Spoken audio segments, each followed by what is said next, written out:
Hi guys, welcome to the ADI Toolbox. Today's lesson is about lesson planning and what we need to put in place to make sure the lesson goes well. Now if you think of a lesson plan, it actually starts not when the student gets in the car, but it starts off with a previous lesson.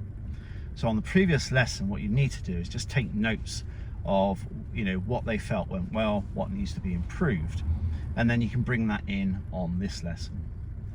When they do get in the car and you're talking to them, you're going to set the aims of the lesson. Now this needs to be done in a way which is approved by them and they to be in agreement of it.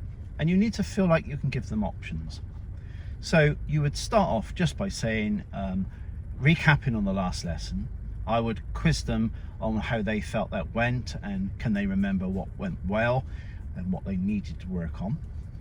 When they give you the answer of what they felt they needed to work on, if that is correct, then you can say, that's a really good idea. And then you can make that the objective of the lesson.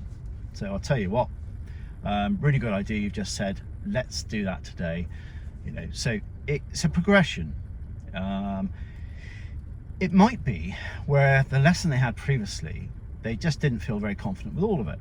And they're going to say to you, I felt very difficult with it or whatever, or you're going to find out, in which case you could actually just recap on that lesson. Not every lesson will be a new subject. Very often it is a recap, and when you've got someone who can't drive at all, there's lots of recaps throughout their learning curve. When it is a new subject, then you can bring that in, obviously give them your brief, have a chat with them about it, and you want to establish really before you start moving the car off, really what are the responsibilities, who's going to take that, and the sort of risk situation of it. I'll give you an example. So let's have a partly trained person. Their use of the mirrors is a bit weak, for example, and today's lesson, you've both agreed we need to get that a little bit better. So you want to turn around to them and you want to work out, so they can drive themselves about, we know that's fine. This is a recap lesson, and just get that better. So you want to establish with them that how's this going to go, how's this lesson going to work. And what I would say is, I'd say it like this, I'd say, how would you like this to work today? Would you like me to start off with a talk through and let's get you rolling, so we're looking ahead, naming our hazards or potential hazards, and then getting our checks in, our mirror checks in? Or would you like to really lead the way? Have you established what's weak? Maybe you feel like you could just do it yourself, maybe, and I could come in with some help. How do you want to do that? So you're giving them options rather than just telling them what to do all the time, which is a very poor way of instruction. The other thing, they might be really they might know the area really well.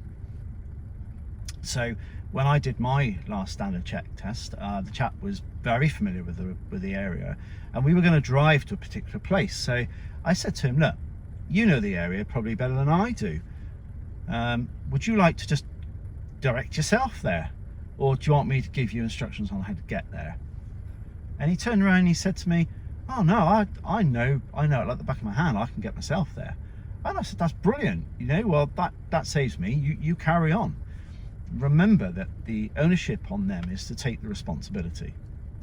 So we sorted out responsibilities, and we sorted out what was going to happen, and then off we went. And at the start of the lesson, when I did this, I started off with a quiet mindset and watching. And then when I found if there was a few things missing, I used to come in and say, what would you say was the next danger on the left, or how do you feel we could react to what's going on in front on the right, and just giving them some direction. So what we're saying is the lesson should be very interactive and not dominated by you all the way through it. So there we are. So there's your planning of the lesson. You've done your lesson, you're back now, and now you're going to have a bit of a recap. So again, this is when Q&A comes in really well. But remember though, a question should only be asked if you think the student can answer it. So you might say, what do you think really went well? What do you feel you felt confident at? What do you think you need to improve on? And of course, these things can be noted by you.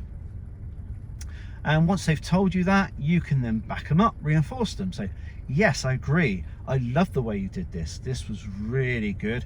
And I also agree, we need to maybe spend some more time on that. Maybe the student has actually feels they're better at something when they're not. Again, this is for you to back and to change that. So you're going to say, I know where you're coming from. I understand you. However, what we need to do is to do this better by doing this, this, and this. So we're not giving false information. We're just backing up what's correct, what's not, and then putting it correct. We're then recapping, like you said, and then we got our plan for next lesson.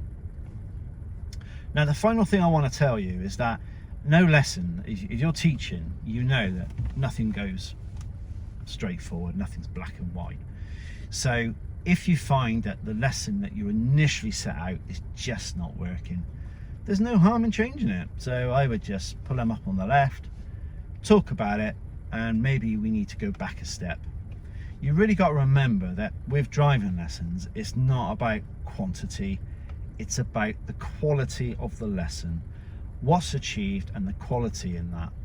That is where the gold is. It's not trying to get everything done. I remember years ago of a story, and it was a trainee driving instructor, and he came up to me and he said, oh, I've just had an amazing lesson. I said, really? He said, yeah. He said, I've not taught this person before, and in the first lesson, he's had limited experience, but on the first lesson we did roundabouts, we did dual carriageways, we did turning the road, we did this, and I'm thinking, oh my gosh, you know. And of course, what a poor lesson, you know. And so it wasn't the PDI's fault, it was just more education was needed on the quality. So set out for small achievable targets, don't set out for great quantities of stuff to do. I hope you enjoyed this lesson. I'll be back in touch again with some more details. Please like and subscribe, and more detail to follow.